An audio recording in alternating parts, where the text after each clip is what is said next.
자, 그러면 저희 이번에는 뉴스에서 경제면 살펴보려고 하는데요. 오늘 어떤 내용 준비하셨을까요? 네, 오늘 신문에서 발췌한 기사들을 전해드리는 뉴스 브리핑 시간입니다. 첫 번째 소식입니다. 최근 증시가 과열 양상을 보이면서 목표 주가를 크게 웃돌던 종목들이 일제히 급락세로 전환했습니다. 카카오페이는 이달 들어 147% 넘게 급등하며 93,800원을 기록했는데요. 이는 증권사 평균 목표 주가보다 39.6% 높은 수준입니다. 하지만 과열 우려로 투자 경고 종목으로 지정되며 거래가 정지됐다가 재개 직후 또다시 투자 위험 종목으로 지정돼 거래가 정지되는 등 불안정한 흐름을 보였습니다.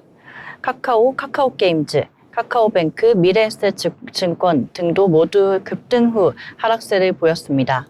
전문가들은 단기간에 목표가를 크게 상회한 종목은 조정 가능성이 크다며 투자 시 유의가 필요하다고 주의했습니다. 두 번째 소식입니다. 마이크론이 인공지능 특수로 시장 예상치를 크게 웃도는 실적을 발표했습니다. 3분기 매출액은 93억 달러, 주당 순이익은 1.91달러로 HBM과 D램 수요 급증이 실전 개선을 이끌었습니다. 특히 D램 부문 매출은 전년 동기 대비 51%로 늘었고 데이터 센터 매출은 2배 이상 증가했습니다. 마이크론은 4분기 실적 전망도 상향 조정하며 낙관적인 흐름을 이어갔고 브로드컴과 AMD 등도 AI 반도체 수요 확대 기대감에 따라 목표 주가를 줄줄이 상향했습니다. 한편 마이크론의 HBM 공급 확대는 삼성전자의 D램 시장 내 입지를 위협할 수 있다는 전망도 나왔습니다. 세 번째 소식입니다. 한국전력 주가가 단 3거래일 만에 43.72% 급등하며 2017년 이후 처음으로 종가 기준 4만 원을 돌파했습니다. 자회사인 한국수력 원자력의 원전 사업 성장 기대와 함께 이스라엘, 이란 간 휴전으로 인한 유가 안정세가 복합적으로 영향을 미친 것으로 분석됩니다.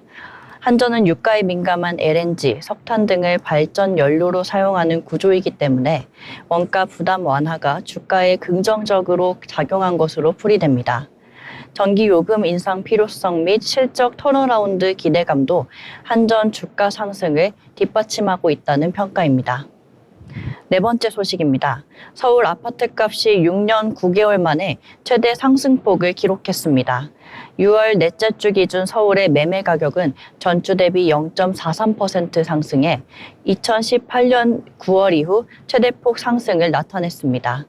특히 성동구와 마포구는 집계 이래 최고 상승률을 기록했고 강남 3구를 포함한 한강변 자치구도 동반 상승했습니다. 재건축 단지를 중심으로 매수세가 강하게 유입되며 매도 호가도 함께 오르고 있는 상황입니다. 수도권과 전국 평균 상승률도 확대되고 있는 모습입니다. 마지막 소식입니다. 런던 베이글 뮤지엄이 사모펀드 JKL 파트너스에 인수됩니다. 인수가는 약 2천억 원 초중반으로 추정되며 경쟁자인 이니어스 PE보다 자금 조달 능력에서 앞섰다는 평가입니다. LBM은 지난해 매출 430억 원, EBITDA 260억 원을 기록했으며 업계 평균 대비 적정 수준의 기업 가치를 인정받았습니다. JKL은 일본과 싱가포르 등 런던 베이글 뮤지엄의 해외 진출 계획을 적극 지원할 방침입니다. LBM은 런던 베이글 외에도 아티스트 베이커리, 하이웨스트 등 다양한 브랜드를 보유하고 있습니다. 지금까지 뉴스 브리핑이었습니다. 네, 여러 가지 뉴스들 정리를 해주셨습니다.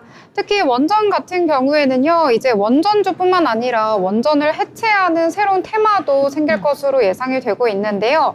우리나라 최초의 상업 원자력 발전소 고리 1호가요, 해체 결정이 확정이 되면서 이제 국내 증시에는 원전뿐만 아니라 해체를 하는 그런 주력하는 기업들에 대해서도 이제 새로운 테마가 생길 것으로 예상이 되고 있습니다. 이 원전주뿐만 아니라 원전 해체주도 함께 살펴보시면 좋을 것 같습니다.